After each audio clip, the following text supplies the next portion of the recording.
Hello, hello, hello, everyone. See-through Mike with tie-dye. See-through Mike, but I can't do anything about the green. So you can see I'm transparent. So, how's everyone doing? Midday update to the Coco thinks, I think you meant this market is a joke. Who voted for Biden? They must be too proud. Nah, this is monetary policy, and I'll have to say, and I did not vote for Joe Biden. I didn't vote for either of them. So I did vote though. This is on the Fed. I mean this is on the Fed and the unwinding and all that stimulus, and it's not just from the COVID. We've had too much stimulus for years. Happy Rollover Friday. Is that what we're calling this? Where's Waka Waka when we need him for Black Friday? Hey, thanks for the super chat. By the way, talked about this morning. Here's all I can get out of YouTube. By the way, from the video. So that video that was taken down. Our team is for future content. We think you may need to make changes to making sure it doesn't violate our spam, deceptive practices, and scams policy. So let me know if you think the videos we put out violate those policies, because I sure as the heck don't.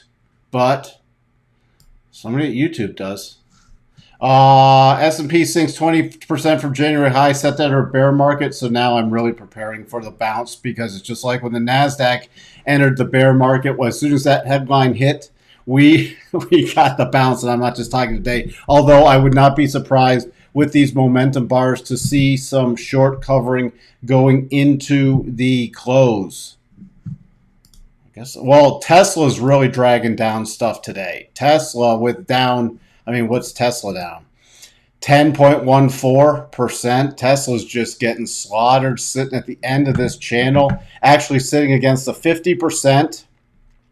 So the 50% of this whole up move, we just hit.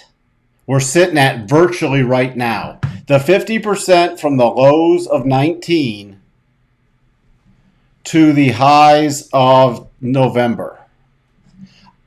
I don't know if it'll go to zero unless they declare bankruptcy, which I don't see on the table right now. They were close to it a while ago.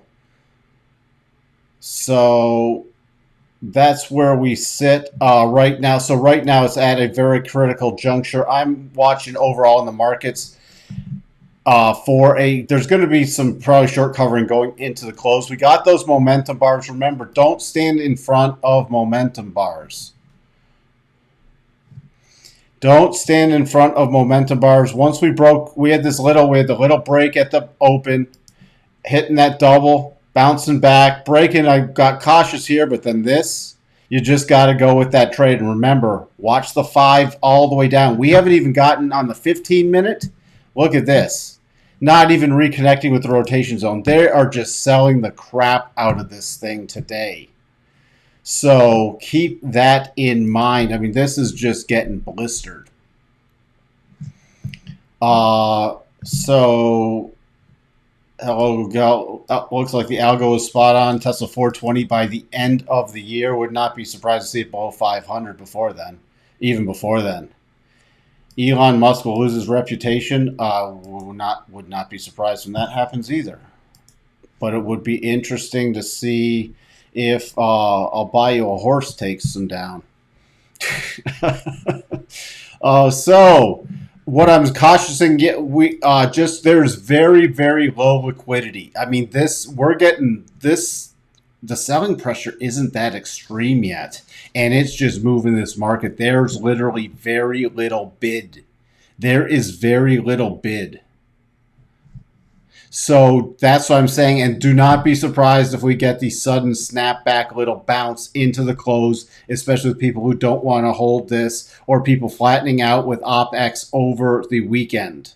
Okay, there will be some hedges unwound going into some close. So today is a very short day. So do not, if you have been getting short, keep trailing a stop, but don't be surprised for a slight little snapback going into the end of the day.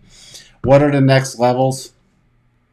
Right now we just hit the 37.5. The S&P is officially in a bear market now at that 38.25 to about 38.19. If we do make another push lower, the next major level is 37.95 to 3800.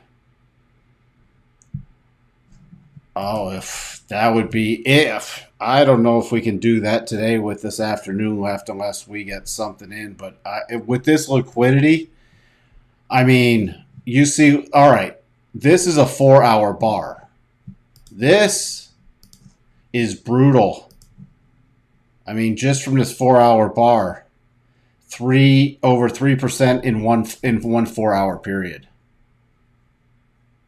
So if you ever feel bad, a loss, he's lost half his net worth in 6 months. So if you ever feel bad about a loss, look at Elon. I actually don't feel sorry for Elon, so he won't be getting my sympathy vote personally. But we don't need to make this about him.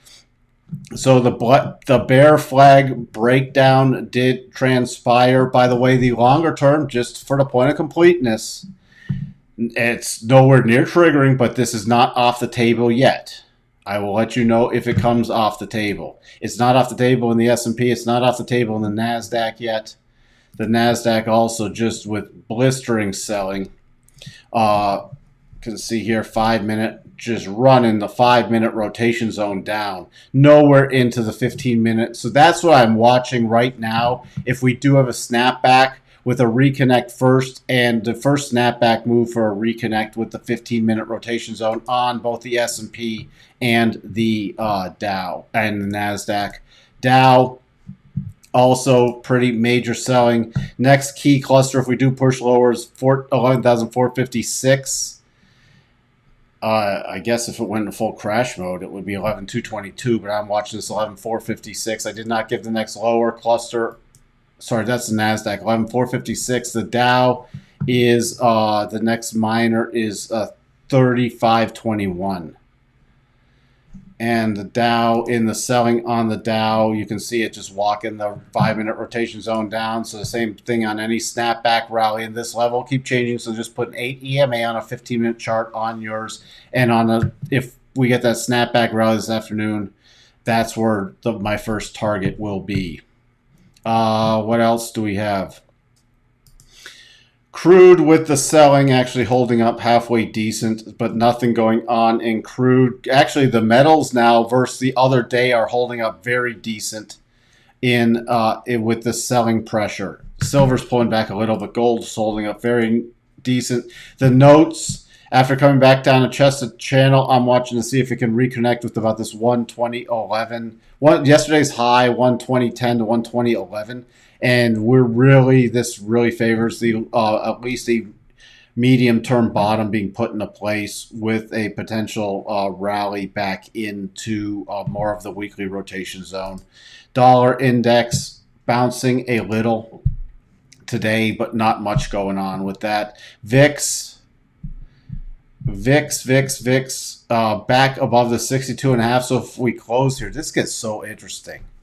Because then technically it favors. I'm going to see where this VIX closes, because if it closes above right about 31.30, 31.29, 31.30, then it does favor a continued higher move on that little short-termness. But on this longer-term one, if we go all the way to top to bottom to here, it would need to get a close above about 32.31. If we go conservative, about 32.56. With this choppy formation, it makes it a little critical. So I'm going to be going off of 32.50. How long can we? I've had 8 push the price all day. It's actually happened all day. It's very rare. The next support for the NAS. So and going into a Friday, it's very rare that you don't get a reversal move on a Friday, separate from options expiration, just because people close out positions even in a bull market. So let's say you had a strong bull run, end of day Friday, you generally get a little snapback sell going into the close just because of people flattening out positions. Next area on the NAS, Rich, is 11,455, 11,456. You can start to see it right down here. That's if it does just keep going down this afternoon. That's my next major level. Other than that, you can just keep going, ratcheting down your minor harmonics levels. But there's nothing I'm standing in the front, and there's no way I'm trying to bottom pick this move at this point unless I get, a reversal pattern, which would be just a quick pop in the close. But it's better if you don't have anything to sit on your hands. Going into next week, now all this support area will become resistance. So it will get very interesting how it stands. And by the way, that somebody said this morning that there's 8 down weeks, and that was on the Dow back in 1923. Okay. So this would be 1, 2, 3, 4, 5, 6, 7 in the NASDAQ, 7 in the S&P, and we don't have more than 7 in either of those, and this would be 1, 2, 3, 4, 5, 6, 7, 8. This would technically put it with the Dow futures down 8. So this would tie in the futures category because there's no way we're erasing this move at this point.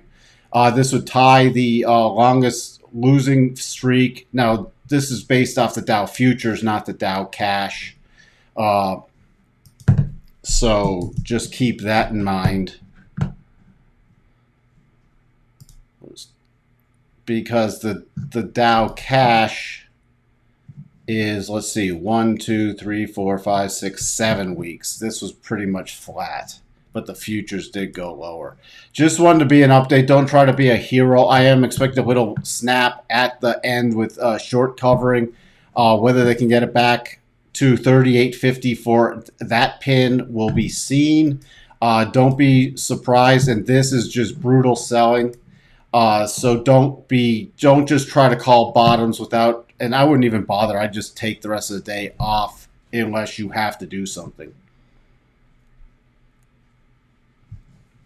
Next support after 11,500. My next support after 11.5 is 11,222. And then we go to about 11,000. Then we go to 11,000. Essentially 11,000 to 11,050. Those are my next two support for me, Rich.